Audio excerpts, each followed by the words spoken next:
L'incendie de Notre-Dame de Paris évoque une époque où le pouvoir politique et religieux se confondaient, comme au seuil du XXe siècle. La couverture médiatique de ce drame, tel un phare dans la nuit, a apaisé les tensions dans les rues et rassuré les investisseurs déçus par les promesses non tenues d'Emmanuel Macron.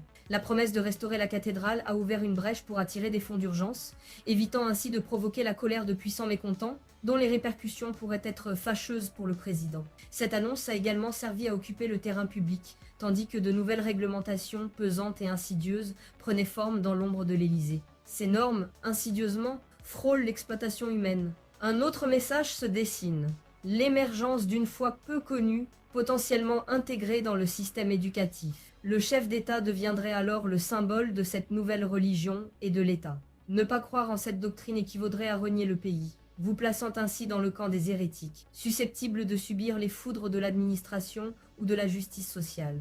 Ce schéma semble simpliste, mais il tisse un lien troublant entre religion et État, les unissant à nouveau. La cérémonie de Notre-Dame de Paris révèle les arcanes d'une foi méconnue du grand public. Elle met en lumière les ombres de l'humanité, la mélancolie, l'immoralité, le désespoir.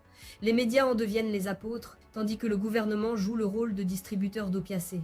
La croyance centrale de cette religion évoque une vision d'enfer sur terre, où l'humanité se transforme en monstre, en démon, adoptant des comportements en adéquation avec cette image. Plus les individus s'identifient à ce totem de tristesse, plus ils se tournent vers les drogues et les plaisirs éphémères, se percevant eux-mêmes comme des produits à consommer, réduisant l'humain à une coquille vide.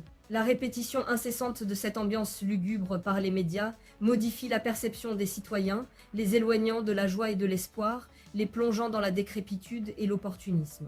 La médiatisation de cette cérémonie envoie un signal mondial, marquant l'effacement d'une religion autrefois puissante, remplacée par une autre. Comme une infiltration au paroxysme dans les sphères gouvernementales et spirituelles, cette religion semble également mener une action scientifique, par des voies maritimes ou simplement par les eaux dites potables, comparables à un marchand de sable, mais offrant une essence engendrant peur, maladie, névrose et mort. C'est une foi exigeant de nombreux sacrifices, possédant un pouvoir sur la science et s'étendant à travers le monde.